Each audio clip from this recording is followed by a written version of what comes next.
fine keyboard player came to our attention with Deep Purple a few years ago now, and he's with us on the evening program. John, welcome. Thank you very much. Good to be here. Yeah. Now, we're going back a long time for Deep Purple, but I want to go back further than that, because your musical career started well before Deep Purple, in fact. You studied and trained classically, didn't you? Yeah, piano lessons started at 5, and then at 7 went to a really good teacher who taught me theory and the rules of composition and all that kind of stuff, and then made me play extremely difficult pieces of music, and I loved it.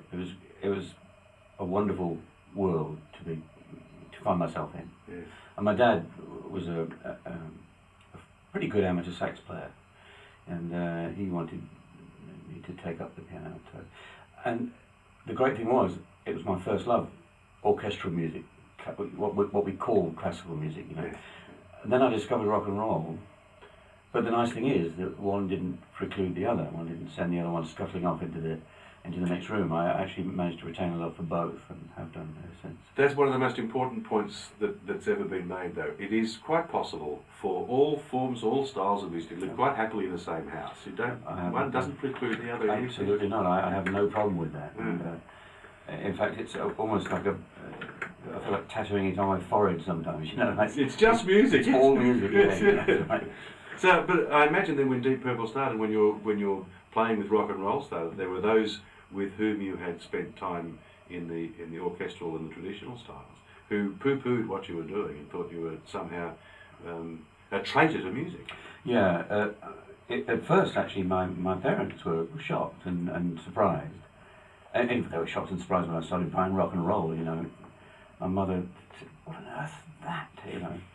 But she grew to love it, and she, in fact, became the biggest Beatle fan ever. Mm-hmm. And when I finally introduced her to George Harrison, she nearly fell down in a dead faint. So she was cool about that. But yeah, there is a snobbery on both sides. In fact, I mean, a great musician like Jack Bruce is quoted as saying, "I went to music school and it did me absolutely no good. You know, you can't teach it." Well, I find that a slightly misleading thing, and a little bit self-aware as a statement. You know, the learning is never wasted. You know, I think what he was trying to say is you can't teach someone to play the blues, or you either have it or you don't. And he's being a bit precious, I think. And as you say, there's preciousness on both sides. Absolutely, there's snobs on both sides.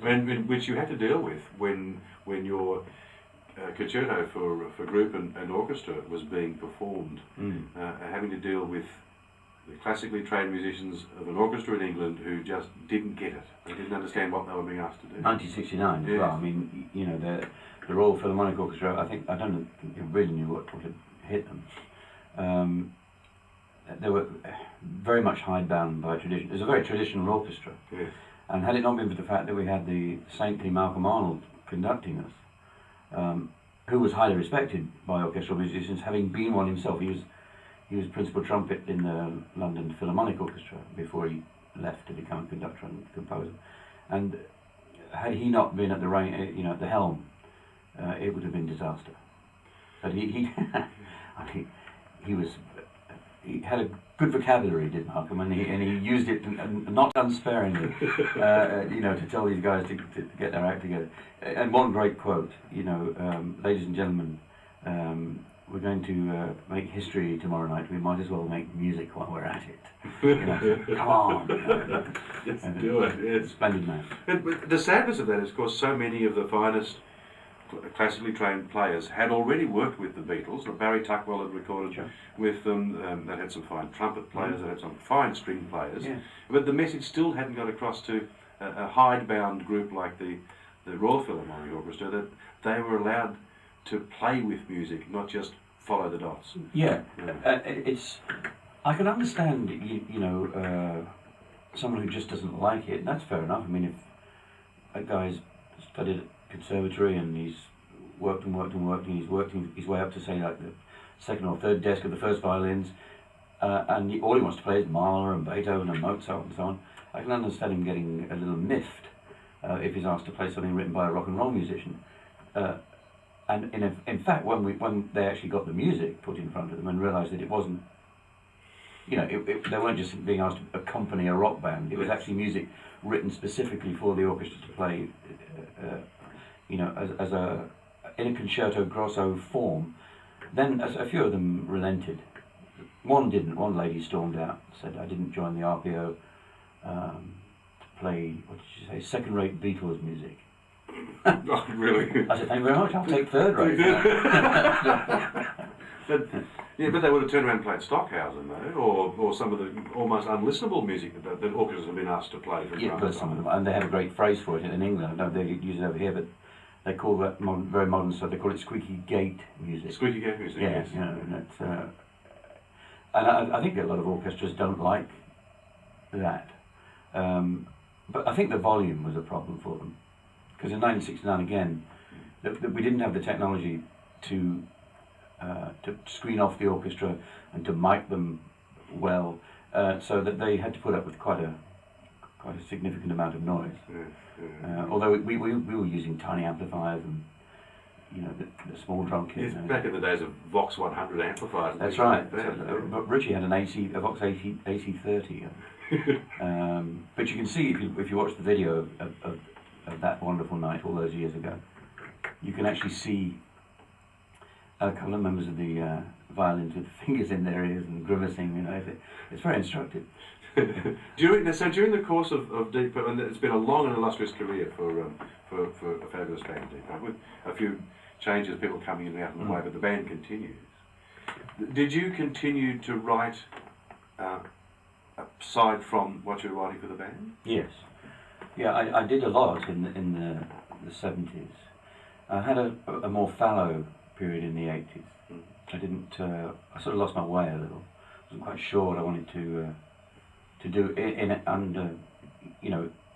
Purple had a reformation in '84, which was marvellous, but then it lost its way again a bit in '87, '88, and I didn't really find myself as a writer again until the early to mid '90s, when I started to realise that something was pouring out of me, and it was essential to get it down, and I really realised then that at some point I was going to have to step out of Deep Purple and take myself off and do my best to make myself known as a composer. Yeah. Well, what I wanted to do this evening was to play something from Pictured Within, the new CD, just to give people a taste, just a small taste of what you have been doing.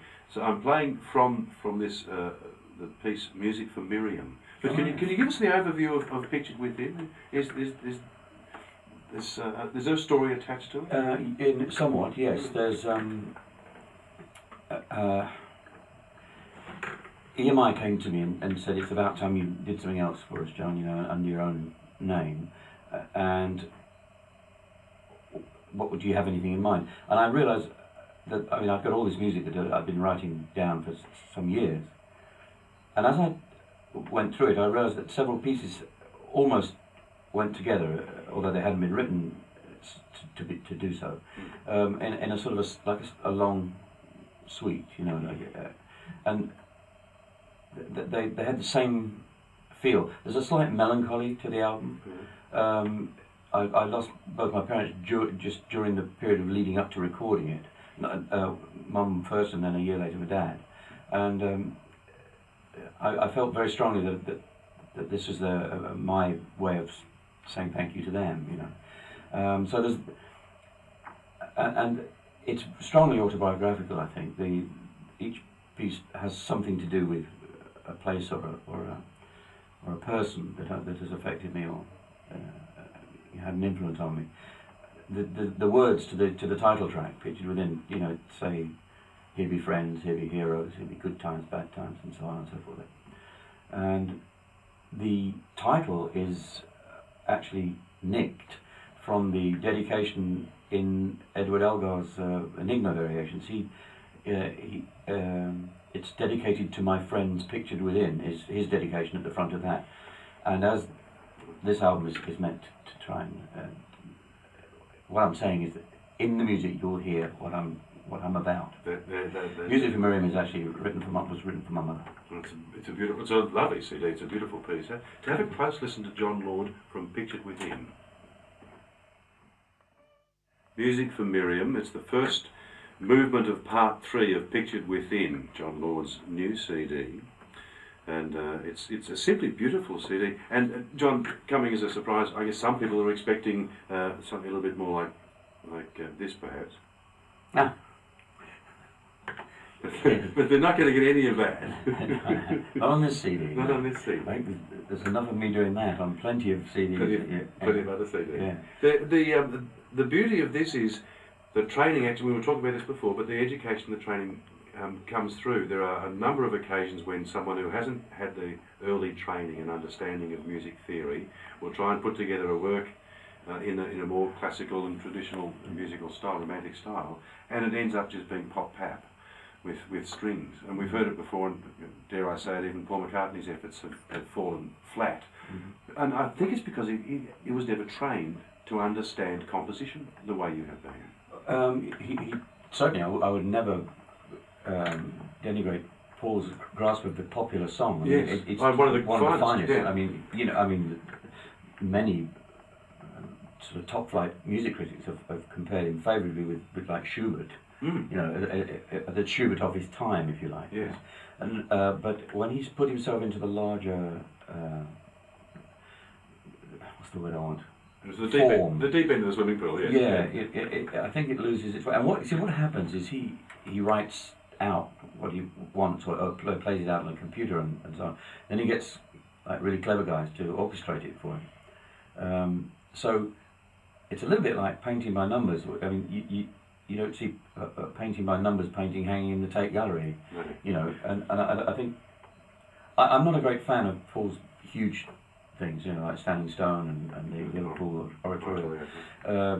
I think he's a much better writer of popular song. Mm. I don't, on the other hand, think that anybody should be dissuaded from having a go just because they don't perhaps didn't go to music school or something. You know, there are wonderful exceptions to every rule. Yes, there's some great painters who were never taught, Sure. and so it goes. To draw paint on and it worked. It worked, yeah. It's 29 past 9 on 774 ABC Melbourne and ABC Victoria. John Lord is my guest on the evening program. Just before we have a chance to talk about the performances that we have a chance to see, John, in Victoria, the question has been raised at Sunbury 75. Did Deep Purple get paid? we want to get to the bottom of this myth or fact or fiction. Fact or fiction, yes. Yes, we did, but not as much as we should have done, or as we were promised. Yeah. But so, you know, I was mentioning to you about the cabbie the other day. I've been playing at Sydney Opera House with the Sydney Symphony and George, the band, doing Mike and Shadow of Group and Orchestra, and it was a wonderful night. And I had a couple of glasses of wine, so I got a cab back and left my car there, back up to the peninsula to Whale Beach. And the guy must have heard me talking to my family and stuff and sussed out that I was a musician of some description and then worked out who I was. And when we got outside the house, he turned around and said, "So did you get paid at Sunbury?" And I said, "Well, I think we might have done." And he said, "Well, we bloody didn't." And I said, "What do you mean we?" He said, "We were on just before you." And he was in Skyhawks. You know, and now he's driving a cab. Bless him. So, Yes. he didn't give me his name, but we suspect it was the drummer. Bongo, the drummer, possibly. Yeah. I think it was Bongo drumming at that stage. I know quite a few drummers who actually are really good cab drivers. It's a sadness because there are so many good drummer jokes as well. Absolutely. Yeah.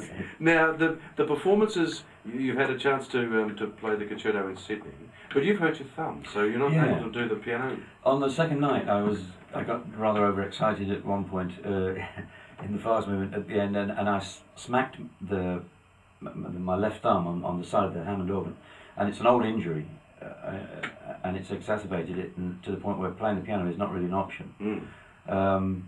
I can, however, still deal with a Hammond organ. So the shows I was going to do in Melbourne and Sydney and up in Coolum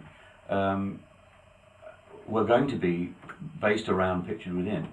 I've had to forswear doing that, I'm afraid. Which is a great sadness to me because I really wanted to, to do them live. I've done them live in Germany and France, and it worked really well. Yeah, so what it should do. It's a beautiful. As I said, it's a beautiful. Yeah. Place. So, but rather than just go home with my sort of tail between my legs and my hand in plaster, I've decided that we should have some fun. So there's a bunch of guys, good blues players, and we're just going to do some jamming blues sort of stuff, and I'm going to play hopefully some fairly exciting Hammond organ and no purple stuff, but plenty of good blues. So good, well, with players like Jim Conway on harmonica and Tim Gaze on guitar. Absolutely. So this will be Bob Daisley on bass. Bob Daisley on bass. Yeah. So it's I think it'll be fun, and I should hopefully tell a few stories and perhaps reveal some backstage secrets and. Well, one of those nights. Yes, well, I've got a couple of stories that might interest people, and just some. I started playing blues, Yes. in the mid '60s. That's my first band was an R&B band, and it's always been very close to my heart. That kind of easy-going, freewheeling sort of blues. So I'm looking forward to that. It's so nice when you can pick up where Robert Johnson left off and have that. Just play around with the ideas. Absolutely. And when you've got players like that who enjoy you, they smile because they're. Oh, absolutely, yeah. I mean, I'm going to learn something as well doing it because, I haven't had a chance to play a lot of blues these last years. So it's going to be fun doing it. Back to the roots. Absolutely. The show is at the Athenaeum in Melbourne tomorrow, the 6th of February. A chance to see John Lord in a rare arrangement with Bob Daisley, Tim Gaze, Rob Grosser and Jim Conway performing with him. It'll be excellent. I'm looking forward to it, as I say. It's not quite what I had intended, but rather than do nothing, it'll be fun. Oh, and as John Lennon said, life is what happens to you while you're busy making other plans. Making other plans, yeah. That's excellent.